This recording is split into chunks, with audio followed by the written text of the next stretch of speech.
everybody, 18 already. I feel like doing modeling paste today. I've sped this up just slightly because the video is going to get a little long and I don't want to get you too bored. And you've watched me do modeling paste before, so I don't think it's ruining it by speeding it up a bit for you. I'm adding a layer of modeling paste, but not anything too thick. I do plan on doing 3 different efforts of modeling paste at different depths. So this is going to be the shallowest, most subtle print.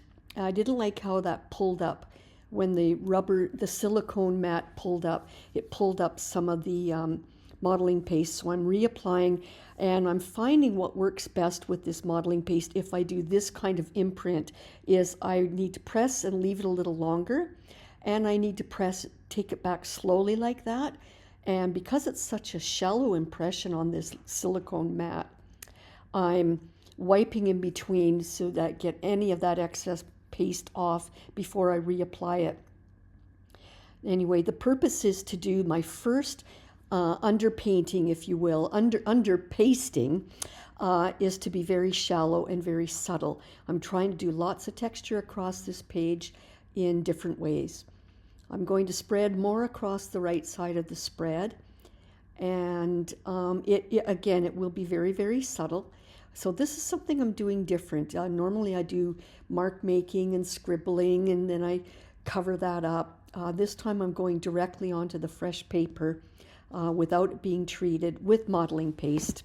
So anything where I don't touch with modeling paste is going to be the original paper uncoated. So I'm just turning that around the other way and using paper towel because I'm trying to not clog all those fine pores with molding paste when I try to get an imprint. There you go, nice and subtle. I quite like it. It's what I'm looking for, even though it's a bit of a mess. Normally I use stencils with modeling paste, but I have been trying one of the other spreads and this one to do it as an imprint, just because I like to learn and explore. The whole point of this art journal for me, and hopefully for you, is to experiment and explore and take some journeys and see what comes from it. That's the whole fun of this, is just being intuitive, letting your fear go, and just trying things out. It's just paper. So now it's dry. You can see it's a very subtle, shallow imprint. My second layer of modeling paste is going to be with this netting. I think this is from the hardware store in the drywall section. I think it's for drywall repair. And it works really great, although I've used it many, many times, and I didn't clean off all the paint and modeling paste, so you can see it's clogged up some of the areas, but I like how distressed and intuitive and organic that looks. I'm not complaining about that at all. So I'm just spreading it around. Again, I sped this up. So this is the second layer. It's going on a lot deeper and thicker. And this is the layer where I'm hoping a lot of my wet paint later will flow in and around all these channels and grooves that I'm making. I think that's fun, and I'm making it random across the page. I didn't plan anything. I just moved it around. I didn't like what happened there, so I'm scraping it back. And I'm going to reapply. I think what happened was I got too thick. It was really hard with the curl of the page. Anyway, this layer, you can see some of the areas where it's really, really deep. And now it's bone dry, and I'm doing a third layer with a stencil this time. Stencil always works successfully with modeling paste. Again, sorry I sped it up, but the video gets a little long otherwise. So I'm using a small paint spreader to put it down, and then a bigger paint spreader to flatten it out consistently across the 3 shapes. And I've decided I want to do some shapes along the bottom right. I'm going to use those 5 and just sort of cut it off at the bottom. I appreciate you sharing and liking, and comments especially. I like to hear from you, so don't be shy. I appreciate your support. And here we go. So I sprayed water. This is bone dry, by the way. You can see that the modeling paste goes quite gray when it's dry, so you know it's dry at that point. I sprayed the page, the entire spread, with water first, and now I'm just splashing some Indian yellow around, and you can see in some areas it stays where the spray didn't hit the page. it's staying as fairly strong dots. And in the brighter areas, it's blending in with the water and spreading and getting more lemony. Now I'm going to use my magenta. I'm going to mix it with water because it's so strong out of the bottle. And I wanted a subtle pink for now. If you've watched my videos, you know I start off with lighter layers of color and I can always build on them and go darker and darker. That's my strategy because I did not put matte medium over this page at all. That means that anything I put down now is getting absorbed right into that fresh paper. So that's why I watered it down a lot. I'm trying different techniques. Look at how fun that is.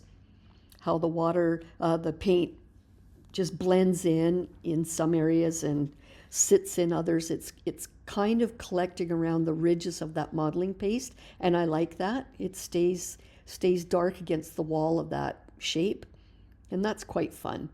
So again, I've sped this up a little. I'm sorry, but I didn't want to bore you. So I'm just delicately adding with my rigger brush. A rigger brush is a very long, soft bristled brush, and it's really wonderful for delicately moving paint around the page like this. And look what happens when I dip the brush into fresher magenta and make it a little darker. And look how it just goes into all those fine, fine grooves. Looks like sand. I quite like that texture. So I've got the sandy texture there, I've got the basket weave texture, and then I've got those trapezoid shapes. Lots of fun. So now I'm just slowly, even though this is going to dry half as bright as it looks, I'm just starting to add intensity to the values of these colors as I work across the spread. Each layer, once it dries, I'll see where I want to add more depth of color. I'm really liking how it goes down inside the pebbly sandy area. And over here then I'm doing it differently. I'm doing something different with the brush. I'm just delicately dabbing in a few areas and playing with where the paint goes into those grooves. Now it's bone dry. You can see how much paler it is. You can see all the fun. And I've used yellow, and I've used Indian yellow, and I've used magenta. And where the two touched while it was wet, they became an orange. And that's okay because my third color will be quinacridone Nicolazo Gold, which is quite orangey. I love the softness of the top right of the spread that I pointed to, how it's just cloudy and delicate and soft, and then the rest has all these shapes. Now I forgot to videotape that one section, but when it was dry, I put a complete coating of matte medium all across the spread, and I smushed it with the brush into the areas where there was the thickest modeling paste, just so that all of that got into the grooves. And now I'm going to do a trail of Nicolazo Gold. I sprayed water, and where it hits the water, it goes quite pale, almost as bright as the Indian yellow. But every time I dip the brush into the fresh paint in the thing, it goes darker. It stays bright right there when it hits more water, and so therefore I'm sticking it back into the brush to get more and more fresh Nicolazo Gold so that I can play with depths of this color.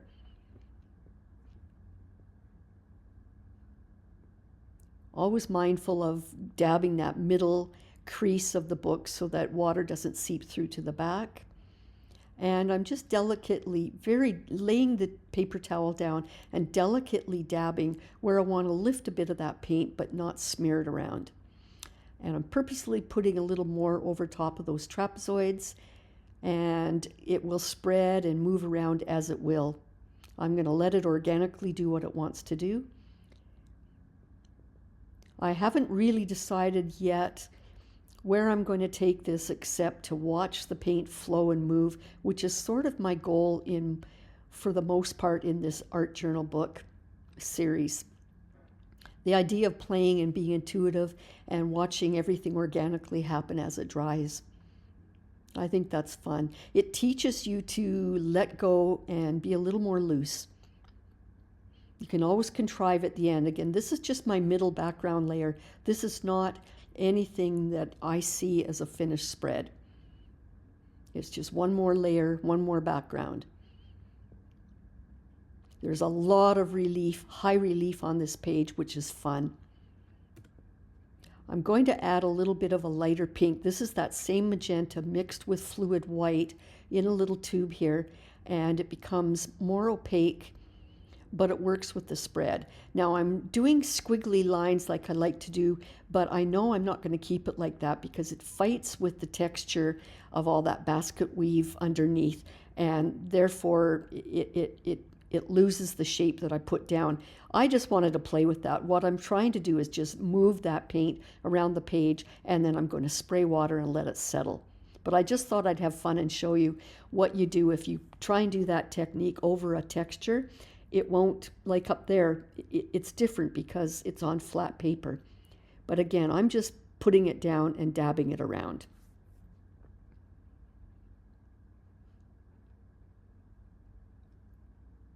It comes across as quite lilac-y over top of the rest.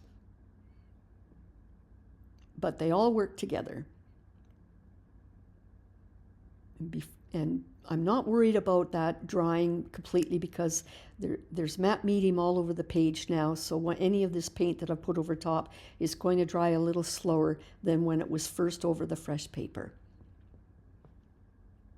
So that area there, I don't want those squiggles to show up, so I'm just going to spray water to purposely promote it to spread and settle. And I don't like too much of that lilac-y color on the top right of the spread because up there, because I quite like the cloudiness that was there already, so I'm dabbing a lot of that back. I like playing with rigid lines and shapes and soft, delicate, cloudy areas. I think it's fun. And then the third thing on this page would be the basket weave, very deep impressions from the modeling paste. So it's quite a busy spread. And now I'm having fun with the Nicolazo Gold while it's really wet, and I'm tipping and encouraging it to move around and go into all those grooves and channels. That's fun.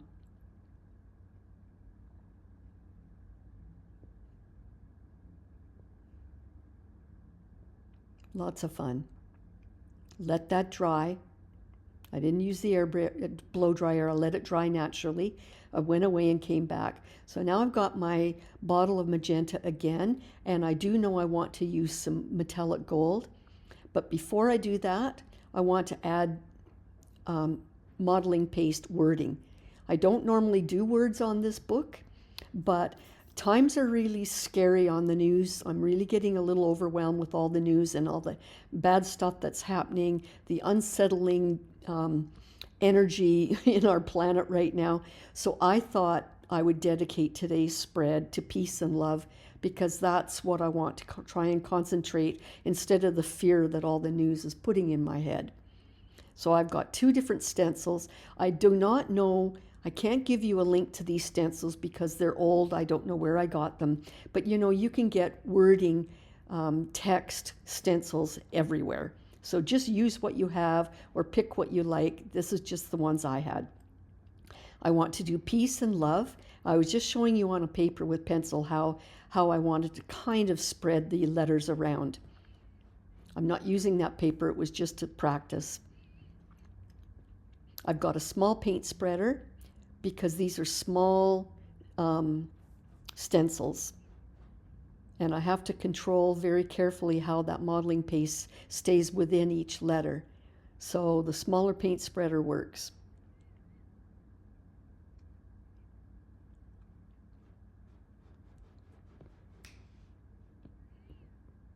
Only get inside the letter, and then I'm fanning it across flat to give a good imprint. So this is sitting already on top of 2 other textured modeling paste imprints, so that's why I'm going quite thick for the letters because I want them to pop on the top surface.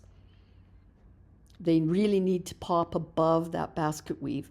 Now I did think of putting a little lid on top of that P because it's wet, and that's upside down, and I thought I would cap it so that when I put the E down I won't disturb the wet modeling paste on the P, but it wanted to slide, so instead I'm just tilting the stencil, trying really hard not to touch that P. The better way of doing this would be to let the letters dry before you add the next one near it. But I didn't have time. I'm running out of time this week. So I just thought I'll take my chances, and it worked. Again, you want to put a very thick coating over top so that the letters pop over top of the basket weave. So I'm going to end up speeding this up a little bit because you get the idea. I'm going to do each letter of the words. And if any of that makes a mess, you can fix it later with a pointy silicone brush, which I will show you how you can clean up the edges of those letters. Again, because they're going on top of such a deep texture already, it's really hard to keep the clarity of each letter unless you do it really thick, and when you pull it away, sometimes it spreads it a little. That one came out really nice. And if I don't like it when it's dry, I can go over each one. I can place each stencil right back over top of the area and do another coating, but I don't think I'm going to need that. And each time I do a letter, I clean off that section, because if you don't and you put that stencil back down, you're spreading wet modeling paste all over. Now don't worry that some of the white, how it doesn't show up or it looks smudgy. We're going to fix all of that. I think out of all these stencils, that was the only "and" symbol that I could find, so I'm using it. And I think I'll use the same stencil for the letters for love from the same thing. They're going to be different and smaller. I'm more delicate than the word peace, but I like mixing it up. So I'm going to keep the eye moving across the spread over to the far right and slightly upward, just to keep the eye moving around the page, because there wasn't a lot happening in that section. Again, I've sped this up. I'm only using the bottom part of that for the O.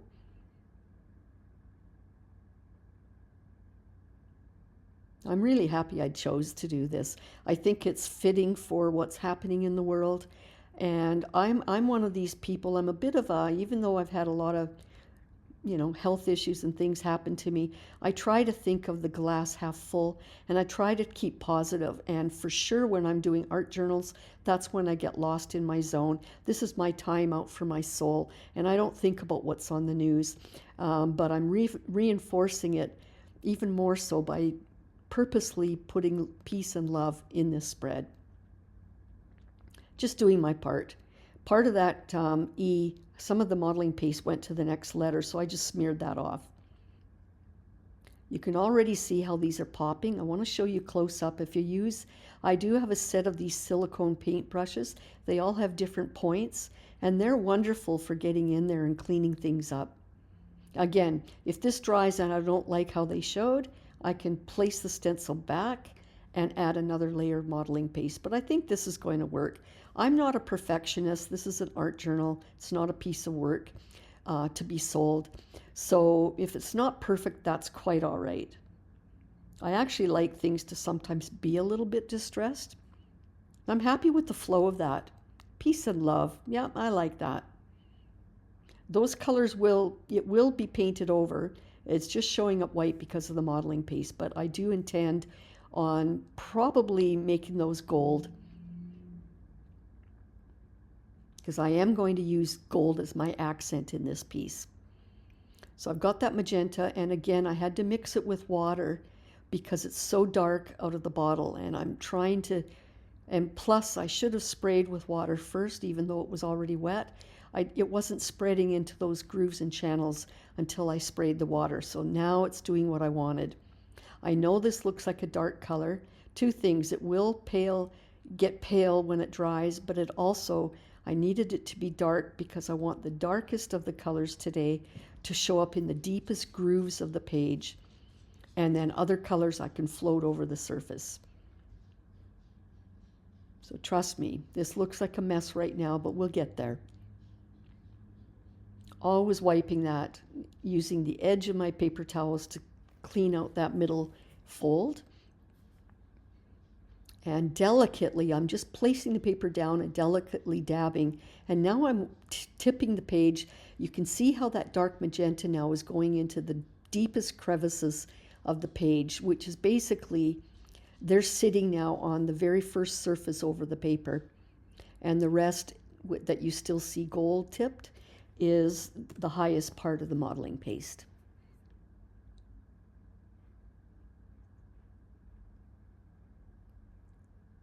I don't mind that some of the color is sitting on the top of the letters, even though later I might add gold. I haven't decided yet, but I quite like playing with the thought that they marble, the colors change on each letter. I'm not controlling that. I am totally letting things play out as they will, and once it's dry, I'll decide what I want to do about it.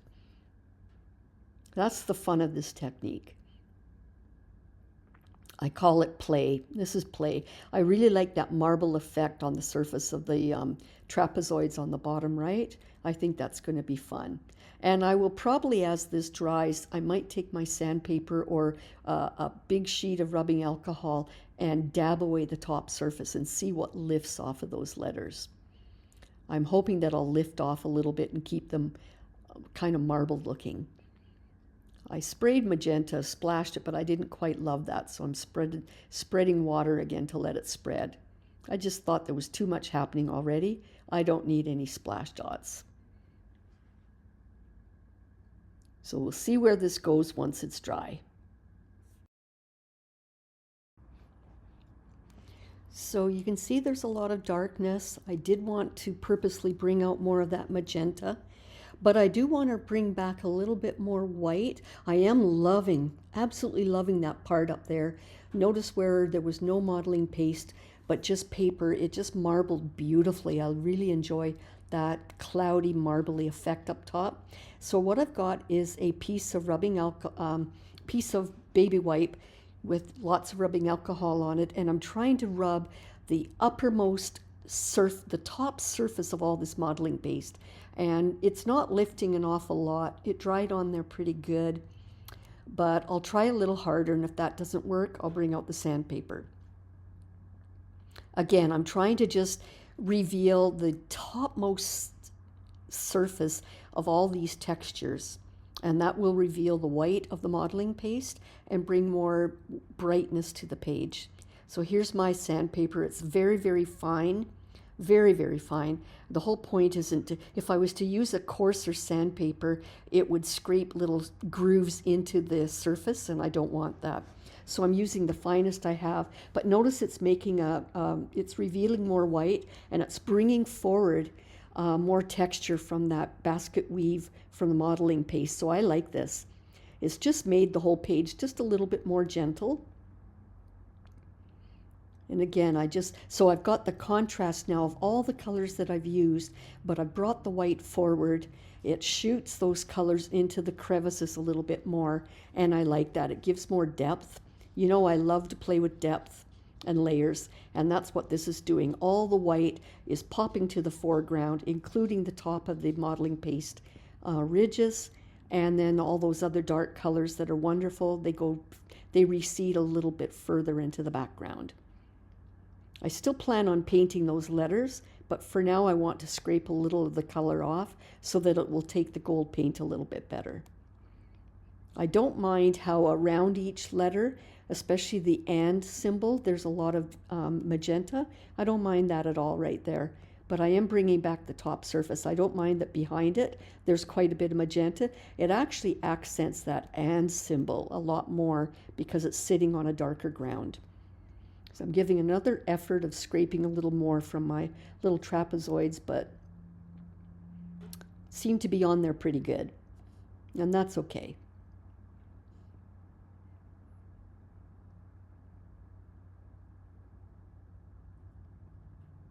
You have to really hold down the book firmly with your other hand when you do that. Otherwise, you just, rip away the page from the book.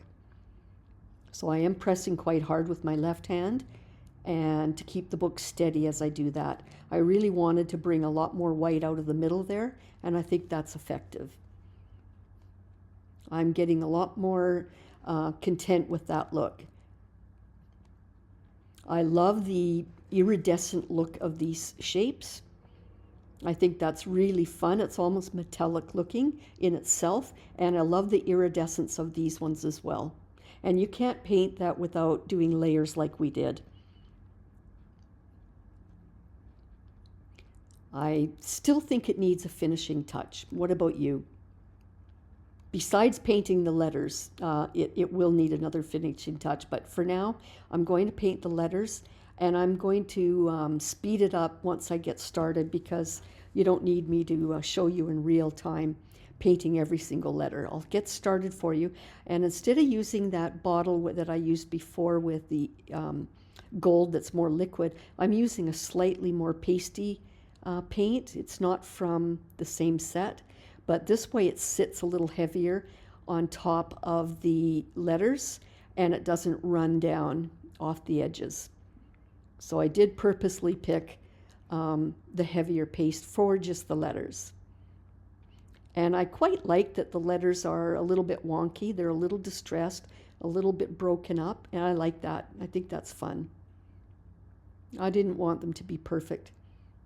And that irregularity is because when I put the modeling paste in there with the scraper, it didn't flatten it perfectly flat throughout the letters. It's left little bits of grooves. I think that's really fun and organic. This part here, especially the V and the E, I had to kind of doctor that up a bit. I didn't like the stencil. It was too broken up. And so I filled in a little bit more, but it was a bit wonky. But I'm wonky too, so I quite like it how it is. But I'm just adding a little bit more gold than on the E up there, because there's not so much paste. And I really want to enhance the shape of the letter E. So I'm just adding full strength, a little bit more dense paint there, so it really accents that shape. I'm happy with that. Now I'd like to point out to you that I think it's almost done, but it needs a finishing touch. Can you guess what it is? What would you do?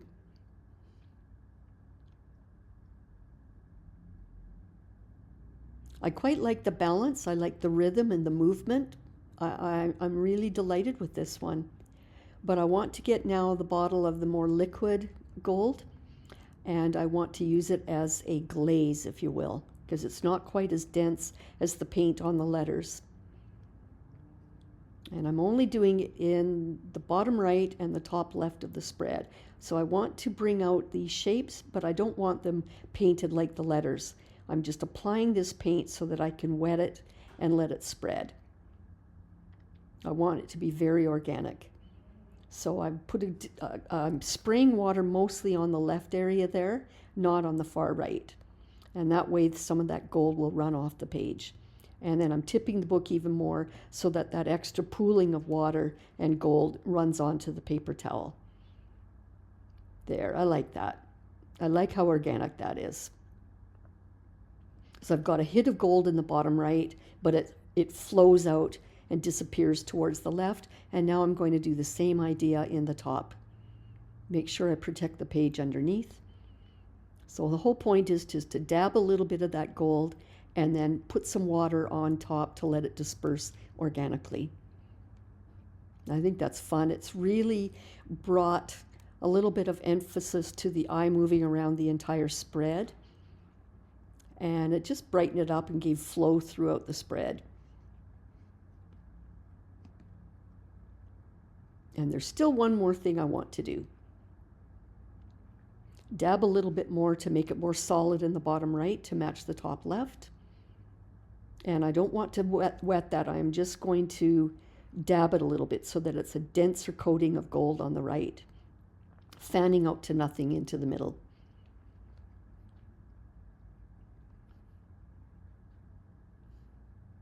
I'm letting that dry by air, not with blow dryer. Now that it's completely dry, this is where I'd like to point out there's just one final little bit that I like to do to finesse this piece. I want to pick up the odd little topmost surface of a few of these little squares in gold, just to move the eye all around the spread with gold. And that way the gold does move all around the spread, but in different ways in different areas. So I'm not picking up every square.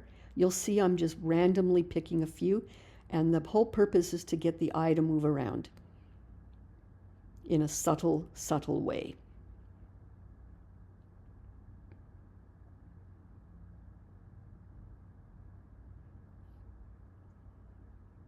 just random ones. Very irregular. I don't like symmetry and perfection. So I'm just fanning them out in wonky areas. I think this is all it needed. And in the middle there's some very deep, small round dots that are quite deep peaks. And I'm really just hitting the very top point of those. I do love to find circles in my work and reveal them, and that's what I'm doing here. And at this point, it's just fun on this point of the spread because I don't have to contrive anything. I know what it is, and I'm just doing the final little touches. This is pure mindfulness and fun. And a few more on the right, not to overdo it. And I'm happy with this. Really, really delighted. It's taken a nice turn. I really don't want to overwork it. This is full of layers, full of relief, lots of fun.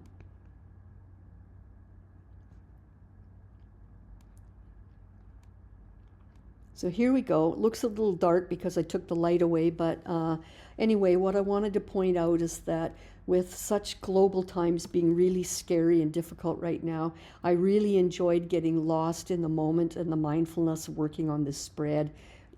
I completely lost track of the time and my fear and my need to look at the news, and instead I thought I'd put my little ripple out in the universe, my little ripple of peace and love and hope for mankind. I know that sounds corny, but I think everybody is scared right now, and everybody needs to have release from the news. So this is what did it for me. I hope you like it.